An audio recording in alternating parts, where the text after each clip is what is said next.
આજે આપણે બનાવીશું ખૂબ જ ઓછી મહેનતથી અને ઝડપથી બની જાય તેવા રવાના એકદમ ક્રિસ્પી અને જાળીદાર અને ખાવામાં ખૂબ જ ટેસ્ટી લાગે તેવા રવા ઢોસા. શું તમારા રવા ઢોસા ક્રિસ્પી નથી બનતા? તો ચાલો તેની બધી ટિપ્સ અને ટ્રિક સાથે જોઈ લઈએ કેવી રીતે બનાવવાના છે. સૌપ્રથમ આપણે એક બાઉલ લઈશું. તેની અંદર અડધી વાટકી રવો એડ કરવાનો છે, જે ઝીણો નથી લેવાનો, કકરો લેવાનો છે. ત્યારબાદ તેની અંદર અડધી વાટકી ચોખાનો લોટ એડ કરીશું. ચોખાનો લોટ એડ કરવાથી ક્રિસ્પીનેસ આવે છે.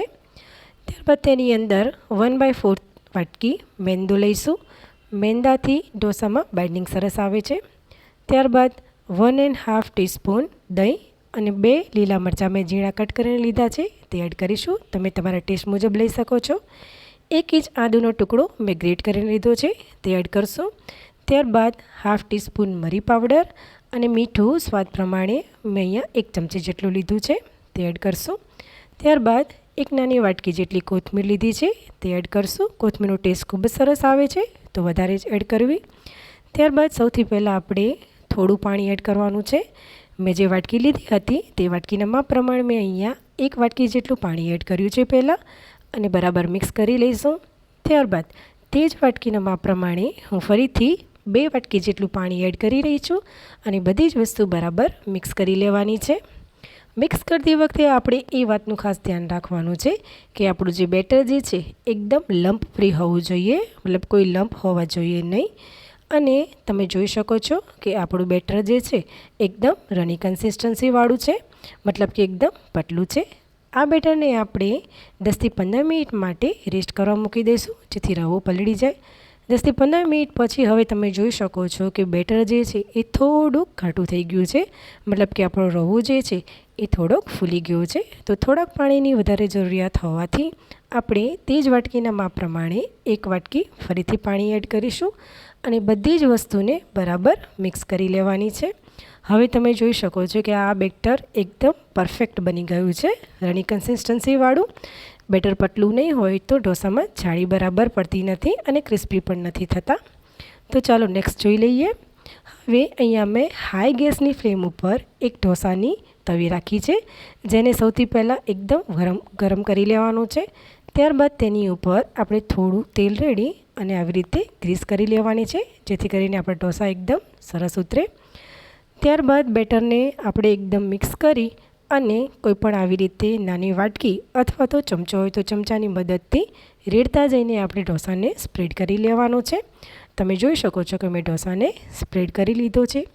એકવાર સ્પ્રેડ થઈ જાય ત્યાર પછી તેને કાંઈ નથી કરવાનું, મતલબ કે ઉપરની સરફેસ જે છે તેને એકદમ ડ્રાય થવા દેવાની છે. સરફેસ ડ્રાય થઈ જાય પછી તમે તેની ઉપર તમારા ટેસ્ટ મુજબ કોઈપણ તેલ, ઘી કે બટરનો ઉપયોગ કરી શકો છો. બીજી એક વસ્તુનું ખાસ ધ્યાન રાખવાનું છે કે ગેસની ફ્લેમ વધારે વચ્ચે હાઈ હોય છે, જેથી કરીને સેન્ટરમાં વધારે થાય છે ને આજુબાજુ ક્રિસ્પી નથી થતો. તો બધી જગ્યાએથી ક્રિસ્પી કરવા માટે તવીને આવી રીતે ફેરવતા જઈશું અને બધી બાજુથી ક્રિસ્પી કરી લેવાનો છે. જો તમે ઢોસાને એકદમ હાઈ ફ્લેમ ઉપર કરશો તો નીચેથી ક્રિસ્પી અને ગોલ્ડન બ્રાઉન તો થઈ જશે, પરંતુ જો તમે જ્યારે એને ઉથલાવશો કે બહાર કાઢશો તો તે એકદમ લૂઝ પડી જાય છે, મતલબ ક્રિસ્પી નથી રહેતો. તો તમારે તેને મીડિયમ ફ્લેમ ઉપર જ કરવાનો છે, તે ખાસ ધ્યાન રાખજો. અને બીજી વસ્તુ એ કે એકવાર ડ્રાય થઈ જાય પછી હું અત્યારે મારા ટેસ્ટ પ્રમાણે તેલનો ઉપયોગ કરી રહી છું, પણ જો તમારે બીજો ઘી કે બટરનો ઉપયોગ કરવો હોય તો તમે ખાસ કરી શકો છો, તેનો પણ ટેસ્ટ સરસ આવે છે. અને તેલ લગાડ્યા પછી ફરીથી આપણે તે જ પ્રમાણે ઢોસાની તવીને એકદમ ગોળ ગોળ ફેરવી અને બધી બાજુથી ક્રિસ્પી કરી લેવાનો છે. તમારે આ ઢોસાને વધારે ટેસ્ટી બનાવવો હોય તો તેની ઉપર તમે સાંભાર મસાલો કે ચાટ મસાલો પણ લગાડી શકો છો, તેનો પણ ખૂબ જ સરસ ટેસ્ટ આવે છે. અને જો તમારે બાળકોના ફેવરિટ એવા બનાવવા હોય તો તેની ઉપર ચીઝ લગાડો તો પણ ખૂબ સરસ ટેસ્ટ આવે છે. વધારે મોઇસ્ચર હોવાથી આ ઢોસાને થતાં ખૂબ વાર લાગે છે, તો તમારે એકદમ આરામથી જ કરવાનો છે, ઉતાવળ નથી કરવાની. 5 થી 6 મિનિટ જેવું થઈ ગયું છે અને હવે આપણો જે ઢોસો જે છે ઉપરથી એકદમ ગોલ્ડન બ્રાઉન થઈ ગયો છે, મતલબ કે પરફેક્ટલી કૂક થઈ ગયો છે.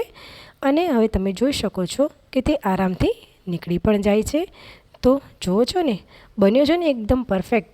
તમે પણ આ રીતે બનાવજો, તમારો પણ ઢોસો એકદમ ક્રિસ્પી બનશે. તો ચાલો તેને ટમેટોની ચટણી સાથે સર્વ કરી લઈએ. તો ફ્રેન્ડ્સ, તમને મારી આજની રેસીપી ગમી હોય તો લાઈક કરજો, શેર કરજો અને સબસ્ક્રાઈબ કરવાનું બિલકુલ ના ભૂલતા.